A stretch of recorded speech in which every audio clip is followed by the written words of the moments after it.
Zayn al-Abidin, Risalat al-Huquq. And in Risalat al-Huquq there's one particular right, the right of the father. وَأَمَّا حَقُّ أَبِيكَ فَتَعْلَمْ أَنَّهُ أَصْلُكَ وَأَنَّكَ فَرْعُهُ وَأَنَّكَ لَوْلَاهُ لَمْ تَكُنْ فَمَهْمَا رَأَيْتَ فِي نَفْسِكَ مِمَّا يُعْجِبُكَ فَاعْلَمْ أَنَّ أَبَاكَ أَصْلًا نِعْمَةٌ. Do you know what Imam says? Know that the right of your father is that he is your root and you are his branch. And without him, you would never be. So whenever you see anything in yourself you're impressed with, know that the origin of that blessing is your father. Some of us, when we become successful, we walk around. Someone says, how did you become so successful? Me. No, but how else? Me. No, but you got those degrees and everything and the big business. How did you become successful? Me. How about your father? Yes, he was a good man. Me. Imam Zayn al-Abidin says, know that the right of your father is you're his root. He is your root and you are his branch. And whenever you see anything in yourself that impresses you, know it's because of your father's du'as that you got it. Our fathers who sweated in the daytime, it's because of them we are where we are. Our fathers' du'as, without them we'd be nothing on this earth, nothing. Never imagine you go to college, university, yes, and you become something really successful. Don't walk around like a peacock on the earth. Say that the root of the blessing is Allah and secondly it's my father, yes?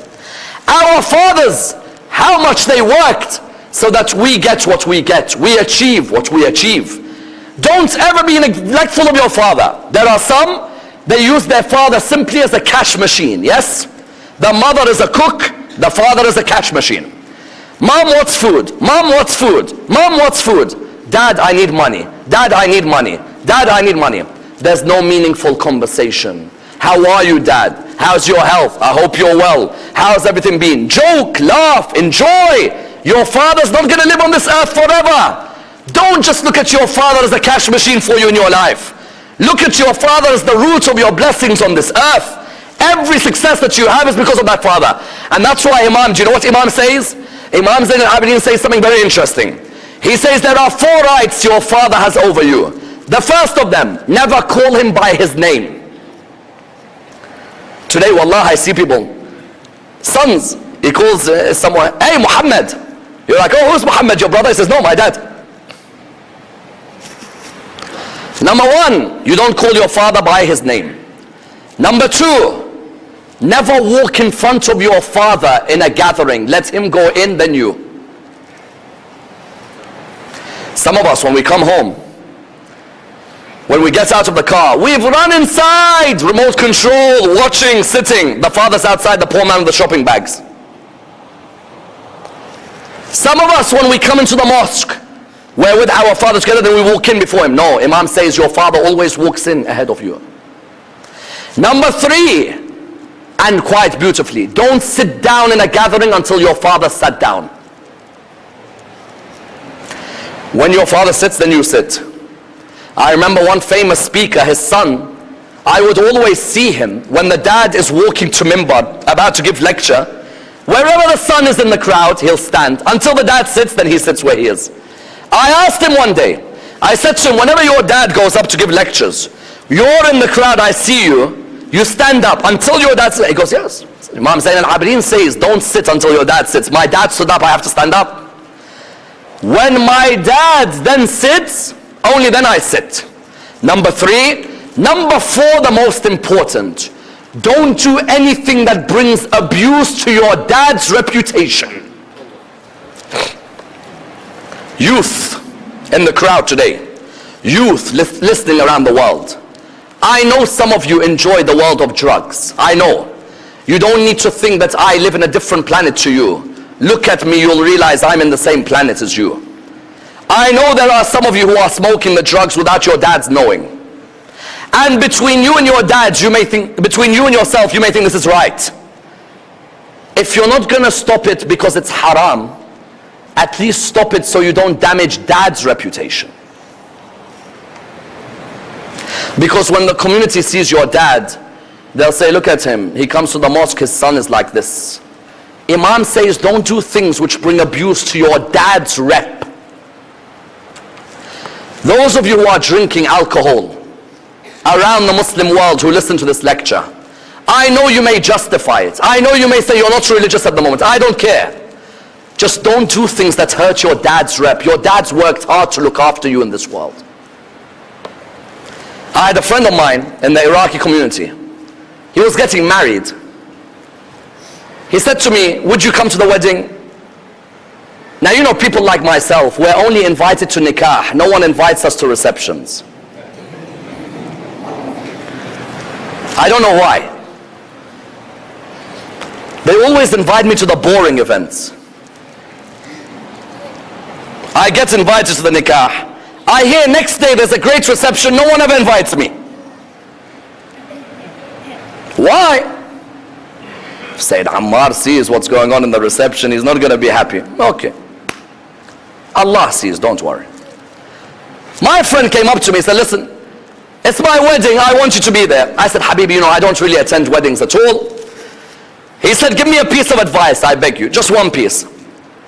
I said, you may get a lot of pressure from your friends to play music in your wedding. Don't. Don't start the first day in haram of your marriage. Start in obedience to Allah. He said to me, why? I said, is your dad going to be at the wedding? He said, yes. I said, your dad might smile when you guys are all dancing. Deep down he's hurt. I said, can your dad invite his Maulana friends to the wedding? He said, no, he's not going to. I said, why? He said, because he knows what we're going to get up to is going to be embarrassed. I said, so don't embarrass your dad. Save his reputation. This whole wedding day is because of your dad's juhud for you. Your dad's struggles for you. You know what he said to me? He said he had the wedding. Afterwards I asked him, how was it? He said, everyone was telling me, put some music, let's dance, put some DJ, let's dance. He said, Wallah, I remembered your words. I could see my dad sitting in the wedding. I said to him, no music in my wedding. No way. No way. There is not going to be any music. This is my wedding, my father. I'm not going to damage his reputation. I'm not going to have the whole community saying, this is what his son does. Now that person is happily married with a beautiful daughter. Fantastic marriage. And whenever he sees me, he tells me, that day I started in halal, yes, until now I see the rewards of my marriage.